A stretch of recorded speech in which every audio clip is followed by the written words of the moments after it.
15 ಇದ್ರೆ 14 ಹಾಕೋಬೇಕು ಬೆಲ್ಟ್ ಪಟ್ಟಿ ಬರೋದ್ರಿಂದ ಆಯ್ತಾ. ಶೋಲ್ಡರ್ ಬಂದು ಇವ್ರಿಗೆ 6 ಬರುತ್ತೆ. ಆ ಶೋಲ್ಡರ್ ಇಲ್ಲಿ ಕಾಣಲ್ಲ ನಮಗೆ, ಕೈ ಕಡೆ ನೋಡ್ಕೊಳ್ಳೋದು. ಇಟ್ಕೊತೀರಾ? ನಾನು ನೋಡ್ಕೊತೀನಿ. 7.5 ಇಲ್ಲಿ 6 ಬರುತ್ತೆ. ಇದು ಕಾಣುತ್ತೆ. ಇಲ್ಲಿ 6 ಹಾಕಿ 1.5 ಎಕ್ಸ್ಟ್ರಾ ಎತ್ಕೋಬೇಕು ಬೋಟ್ ನೆಕ್ಗೆ. ಮತ್ತೆ ಇಲ್ಲಿ 6 1.5 ಆಗಿತ್ತಲ್ವಾ, ಇಲ್ಲಿ 7.5 ಎತ್ಕೊಳ್ಳಿ. ಅವ್ರ ಕೈ ತೋಳು ದಪ್ಪ ಇದೆ, ಇಲ್ಲಿಗಿಟ್ಟು ಮತ್ತೆ ಸೈಡ್ ಅಟ್ಯಾಚ್ ಮಾಡ್ಕೋಬೇಕು. ಡಬಲ್ ಪಟ್ಟಿ ಸೇರಿಸ್ಕೋಬೇಕು, ಸಿಂಗಲ್ ಪಟ್ಟಿ ಬಿಟ್ಕೊಡ್ಬೇಕು. ಎಷ್ಟಿದೆ? 36 ಇದೆ. 36ನ 4 ಭಾಗ ಮಾಡಿ 9 ಬರ್ತಾ ಇದೆ.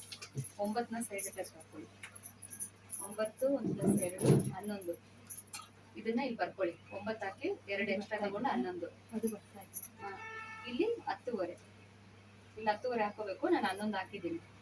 ಸೈಡ್ ಟಚಲ್ಲಿ ಹೋಗುತ್ತೆ ಮಾರ್ಕ್. ಮತ್ತೆ ಇಲ್ಲಿ 1.5 ಇಲ್ಲಿ 1.5 ಇಲ್ಲಿ ಅರ್ಧ ಈ ಸರ್ಕಲ್. ಮತ್ತೆ ಇಲ್ಲಿ ಕಚ್ಚಾ ಬಂದು ಇಲ್ಲಿ 1.5 ಇಲ್ಲಿ ಅರ್ಧ. ನಾರ್ಮಲ್ ಡಾಟ್ ಆದ್ರೆ, ಪ್ರಿನ್ಸಸ್ ಕಟ್ ಆದ್ರೆ ಇನ್ನೊಂದು ಎಕ್ಸ್ಟ್ರಾ 1 ಇಂಚ್ ತಗೋಬೇಕು ಆಯ್ತಾ. ಆಮೇಲೆ ಶೋಲ್ಡರ್ ಬಂದು ಎಷ್ಟೇ ಇರಲಿ 2.5 ಇಂಚ್ ಆ ಕಡೆ ತಲ್ಬೇಕು. ಇನ್ನು ಮಿಕ್ಕಿನ ಕೌಂಟ್ ಮಾಡ್ಕೋಬೇಕು. 5 ಬರ್ತಾ ಇದೆ. 5 ನೆತ್ಕೊಂಡ್ಬಿಟ್ಟು ಇಲ್ಲಿ ನೆಕ್ ಬಂದು 4.5. ಎಲ್ಲರಿಗೂ ಮಿನಿಮಮ್ 4.5 ಬರೋದು. ಕಮ್ಮಿ ಜಾಸ್ತಿ ಬೇಕಾದ್ರೆ ಮಾಡ್ಕೊಬೋದು. ಇದನ್ನ ಸರ್ಕಲ್ ಮಾಡ್ಕೊಳ್ಳಿ ನೆಕ್ಗೆ. ಮತ್ತೆ ಈ ನೆಕ್ ಈ ಡಾಟ್ ಬಂದು ಮೇಲಿಂದ ನಿಮ್ ಡೀಪ್ ನೆಕ್ ನಾರ್ಮಲ್ ನೆಕ್ ಎಷ್ಟು ಬರುತ್ತೆ 7.5. ಅದನ್ನ ಹಾಕ್ಬಿಟ್ಟು ಇಲ್ಲಿ ಸೆಂಟರ್ ಮಾಡ್ಕೋಬೇಕು 2.5. ಇದೆಲ್ಲರಿಗೂ ಒಂದೇ ತರ ಬರುತ್ತೆ.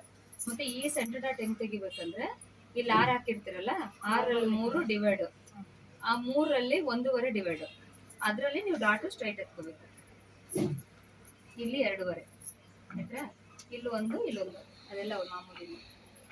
ಇದನ್ನ ಹಾಕಿ ಮತ್ತೆ ಇಲ್ಲಿಂದ ಇಲ್ಲಿಗೆ 2 ಕ್ಯಾಪು, ಇಲ್ಲಿಂದ ಇಲ್ಲಿಗೆ 1,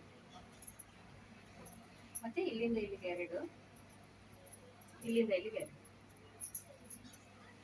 ಇವಾಗ ಇದು ನಾರ್ಮಲ್ ಡಾಟ್ ಇರೋದ್ರಿಂದ ಕ್ಯಾನ್ಸಲ್ ಮಾಡಿದ್ದೀನಿ. ಇಷ್ಟು ಮಾಡ್ಕೊಳ್ಳಿ. ಮತ್ತೆ ಲೆಂತ್ 15 ಇದ್ರೆ 14.5 ಹಾಕೋಬೇಕು. ಶೋಲ್ಡರ್ 6 ಮತ್ತೆ 1.5 ಎಕ್ಸ್ಟ್ರಾ ಇಲ್ಲಿ ಬರ್ಕೊಳ್ಳಿ. ಕೈ ಕೆಳಗಡೆ 7.5. ಸೈಡ್ ಅಟ್ಯಾಚ್ ಇಲ್ಲಿ ಬರ್ತಿದ್ದೀನಿ. ಇದು ಸುತ್ತಳತೆ. ಇದನ್ನ ಸೈಡ್ ಅಟ್ಯಾಚ್ ಮಾರ್ಕ್ ಇಲ್ಲ ಹಾಕೊಂಡ್ಬಿಡಿ. ಕೆಳಗೆ ಹಾಕಿದ್ರೆ ಹೋಗ್ಬಿಡುತ್ತೆ. ನಾವು ಹಿಂಗಿದೆ. ಇದು 1.5 ಇದು 1.5 ಇದು ಅರ್ಧ.